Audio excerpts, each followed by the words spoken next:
আজকের গল্প সিনিয়র খালাতো বোন যখন আদরের বউ। অভিনয় লাবণ্য আর অপু। একই পর্ব। দর্শক, গল্পটি ভালো লাগলে লাইক কমেন্ট করতে ভুলবেন না। আর নতুন নতুন গল্প পেতে চ্যানেলটি সাবস্ক্রাইব করে পাশে থাকবেন। তাহলে গল্পটি শুরু করা যাক। সকালবেলায় ঘুমিয়েছিলাম। কিছুক্ষণ পর আম্মু এসে আমাকে বলল, কিরে আজকে কি কলেজে যাবি না? বেলা 10টা বাজে। তাড়াতাড়ি ঘুম থেকে উঠে ফ্রেশ হয়ে নাস্তা করতে আয়, আমার অনেক কাজ আছে। আজকে তোর খালার বাসায় যেতে হবে। আম্মু, কি হয়েছে, ঘুমাতে দাও না প্লিজ। আম্মু বলল, আরে তোর তো কলেজে যাবার টাইম হয়ে গেছে। আর লাবণী কল দিয়ে আমাকে বলেছে ও তোর জন্য অপেক্ষা করছে, তাড়াতাড়ি যেতে বলেছে তোকে। আম্মু, কি বলো আপু আমার জন্য অপেক্ষা করতেছে? তাহলে তো আজকে আমি শেষ। ধুরোর আগে আমাকে উঠাবে না? আমি কথাগুলো বলতে বলতে মোবাইল হাতে নিয়ে দেখি আপু 18 বার কল দিয়েছে। হায় হায়, আজকে আমি শেষ। আর লেট করা যাবে না। তাড়াতাড়ি উঠে ফ্রেশ হয়ে নাস্তা করে লাবণী আপুর বাসার উদ্দেশ্যে রওনা দিলাম। তার আগে আমি আমার পরিচয়টা আপনাদেরকে দিয়ে দেই। আমার নাম অপূর্ব ইসলাম। বাবা মায়ের আদরের বড় ছেলে। একটা প্রাইভেট ইউনিভার্সিটিতে অনার্স প্রথম বর্ষে পড়ালেখা করতেছি। আর এখন যার বাসায় যাচ্ছি সে আমার একমাত্র খালাতো বোন, লাবণী ইসলাম অথই। খালা, খালুর একমাত্র দুষ্টু মেয়ে। ওনার বাবা সৌদি আরবে থাকেন। বড়লোক বাবার সুন্দরী মেয়ে হলেও অন্যান্য বড়লোক বাবার মেয়েদের মতো আপুর ভিতরে বিন্দু মাত্র অহংকার বোধ নেই। বলতে বলতে চলে আসলাম। এসে আমি আপুকে বললাম, হাই আপু, কেমন আছো? আপি কিছু না বলে আমার গালে একটা চড় বসিয়ে দিল। আমি আপিকে বললাম, আপি এইটা কি হলো? তুমি আমাকে মারলে কেন? আমার যদি কিছু হয়ে যেত? আপু বলল, বেশি কথা বললে আরো খাবি। তোকে আমি সেই কখন থেকে কল দিয়ে যাচ্ছি, বাট তুই আমার কল ধরিস নাই কেন? আপি, তাই বলে তুমি আমাকে মারতে পারলে? জানো কত ব্যথা পাইছি। আর আমার মোবাইল তো সাইলেন্ট ছিল, তাই তোমার কল ধরতে পারিনি। আপু বলল, আচ্ছা এখন তাড়াতাড়ি চল, লেট হয়ে যাচ্ছে। চলো। এরপর আমি আর আপি কলেজে চলে আসলাম। দেখি আপির সব ফ্রেন্ডরা তার জন্য ওয়েট করতেছে। আমি আপিকে নামিয়ে দিয়ে আমার ক্লাসরুমে চলে গেলাম। ক্লাসে এসে দেখি আমার ফ্রেন্ডগুলো বসে আছে। আমি তাদের কাছে গিয়ে বললাম, কি রে মামারা, কেমন আছিস সবাই? রনি বলল, আমরা তো ভালো আছি, কিন্তু তুমি মামা মনে হয় বেশি ভালো আছো। সাকিব বলল, ভালো থাকবে না কেন? পরীকে বাইকে করে কলেজে নিয়ে এসেছে, তাতে কি কেউ খারাপ থাকতে পারে নাকি? ধুরোর, তোরা কি যে বলিস। লাবণী আপি তো আমার কাজিন। সাকিব বলল, আচ্ছা বাদ দে এসব। অপূর্ব, তোর সাথে আমার কিছু কথা আছে। আচ্ছা বল, কি কথা? সাকিব বলল, তুই তো জানিস আমি নেহাকে ভালোবাসি, কিন্তু ভয় কিছু বলতে পারি না। আজকে ওর বার্থডে, তাই ভাবতেছি আজকে আমার মনের কথাগুলো নেহাকে বলে দিব। ভালো তো, এখন এটা আমাকে কি করতে হবে? সাকিব বলল, বেশি কিছু করতে হবে না। তুই শুধু আমার এই লাভ লেটারটা নেহাকে দিয়ে আসবি। আচ্ছা, তোর এই কাজটা আমি করে দিব, কিন্তু মামা তাতে আমার কি লাভ হবে? সাকিব বলল, তোকে আমি বিরিয়ানি খাওয়াবো। তোর ইচ্ছে মতো যতটুকু খেতে পারিস তোকে আমি খাওয়াবো। আচ্ছা ডান, মনে কর তোর কাজ হয়ে গেছে। সাকিব বলল, আমি জানতাম মামা, তুই ছাড়া এই কাজ কেউ করতে পারবে না।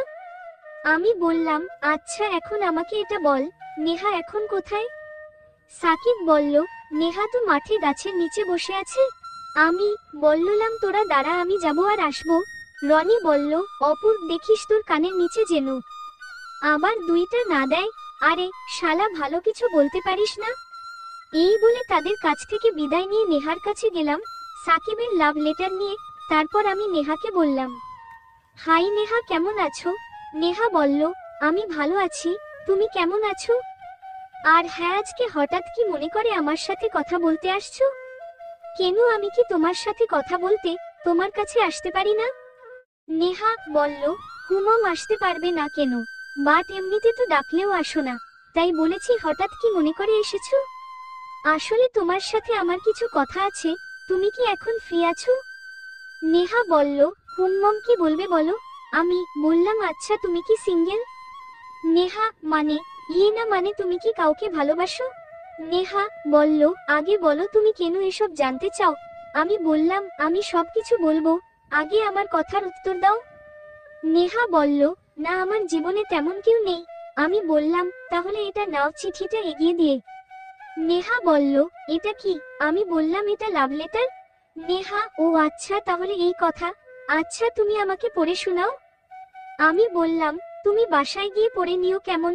নেহা, না, আমার পড়তে ইচ্ছে করছে না, তুমি আমাকে সরাসরি বলো। বুঝতে পারছি না মেয়েটা আমার মুখ থেকে কেন শুনতে চাইছে। কি করব বুঝতে পারছি না। ধুরর, এত ভেবে লাভ নাই, বিরিয়ানি বলে কথা। এরপর কোনো কিছু চিন্তা ভাবনা না করে আমি নেহাকে লাভ লেটারটা পড়ে শোনালাম। আন্ডারস্কোর, নেহা, আমি প্রথম যে দিন তোমাকে এই কলেজে দেখি, সেদিন থেকে আমি তোমার প্রেমে পড়ে গেলাম। প্রতিদিন তোমাকে দেখার জন্য সবার আগে কলেজে চলে আসি। আমার প্রতিটা নিঃশ্বাসে মিশে গেছো তুমি। এক তোমাকে পলক না দেখলে আমি আমাকে ভাবতে পারি না। লবণ ছাড়া তরকারি যেমন, তুমি ছাড়া আমি তেমন। তোমাকে এক মুহূর্ত না দেখলে মনে হয় আমার সবচেয়ে মূল্যবান জিনিসটা হারিয়ে ফেলেছি। এখন আর বুঝতে বাকি রইল না, আমি তোমাকে ভালোবাসি। I love you, I really love you. হৃদয় হৃদয় হৃদয়। নেহাও বলে দিল, আই লাভ ইউ টু। জানো অপূর্ব, আমি অনেক আগে থেকে তোমাকে অনেক ভালোবাসি। এমনকি তোমাকে আমার মনের কথা অনেকবার বলতে চেয়েছি, শুধু লাবণী আপুর জন্য বলতে পারিনি। আমি রীতিমত অবাক হয়ে নেহার দিকে তাকিয়ে আছি, কিছুই ভাবতে পারছি না। কি একটা অপ্রত্যাশিত ঝামেলায় পড়লাম। হে খোদা, তুমি আমাকে রক্ষা করো। নেহাকে এখন আমি কি বলবো, কি করব কিছুই বুঝতে পারছি না। তবুও মনের মধ্যে শক্তি সঞ্চয় করে নেহাকে বললাম। আমি বললাম, নেহা, আমাদের কোথাও কিছু ভুল হচ্ছে? এই কথা বলতে না বলতেই ঠাসস ঠাসস করে আমার গালে দুইটা চড় বসিয়ে দিল। আমার মাথা ঘুরতে লাগলো, চোখে ঠিক মতো কিছু দেখতে পারছি না, মাথা ঝিম ঝিম করছে। পরে তাকিয়ে দেখি লাবণী আপু কি যেন বলতেছে, বাট আমি কিছুই শুনতে পারছি না। চর দুইটা মনে হয় খুব কষিয়ে দিয়েছে। লাবণী আপির চোখ দুটো লাল হয়ে গেছে, কোনো কথা বলছে না, চুপ করে করুণ দৃষ্টিতে আমার দিকে তাকিয়ে আছে। তারপর কান্না করতে করতে দৌড়ে চলে গেল। আমি একা দাঁড়িয়ে আছি গাছের নিচে, আর ভাবতেছি কি হলো এসব আমার সাথে, কিছুই বুঝতে পারছি না। কিছুক্ষণ পর বন্ধুরা সবাই আমার কাছে আসলো, আর এসে সাকিব আমাকে জিজ্ঞেস করলো। সাকিব বলল, কি রে অপূর্ব, লাবণী আপু তোকে থাপ্পড় দিল কেন? আমি বললাম, সেটা তো আমিও ভাবতেছি। আচ্ছা, আগে আমাকে এটা বলো, তোর লাভ লেটারে নাম নাই কেন? সাকিব বলল, মানে ভয় নাম লিখি নাই। আমি বললাম, তোকে এখন যা করতে ইচ্ছে করতেছে না? সাকিব বলল, কেন, কি হয়েছে? আমি বললাম, কি আর হবে, যা হবার তাই হয়েছে। নেহা আমাকে আই লাভ ইউ টু বলেছে। সাকিব বলল, কি বলিস, এখন আমার কি হবে? রনি বলল, মামা তুই বসে বসে মুড়ি খা, হা হা হা হা। সাকিব বলল, দেখ, সিরিয়াস বিষয় নিয়ে মজা করিস না। আমি বললাম, আচ্ছা বাদ দে, কালকে দেখবো এই ব্যাপারটা। আমি মনে মনে ভাবতে লাগলাম, লাবণী আপি কেন আমাকে চড় বসিয়ে দিল? বড় আপি হিসেবে দিতে পারে, বাট কান্না করলো কেন? ধুরু, কিছুই ভালো লাগে না। আজকের দিনটাই মাটি। তারপর আমি বন্ধুদেরকে বললাম, আমি বললাম, আচ্ছা চল এখন ক্লাস করতে যাই। সাকিব বলল, চল। এরপর সবাই মিলে ক্লাসে চলে আসলাম। রুমে ঢুকতে যাব ঠিক তখনই আম্মুর কল আসলো। আমি কলটা রিসিভ করতেই আম্মু যা বলল তা শুনে আমার মাথায় আকাশ ভেঙে পড়ল। কারণ আম্মু বলল, বন্ধুরা, এই ভিডিওর পরবর্তী অংশ পেতে লাইক কমেন্ট করে চ্যানেলটি সাবস্ক্রাইব করে পাশে থাকবেন। আল্লাহ হাফেজ।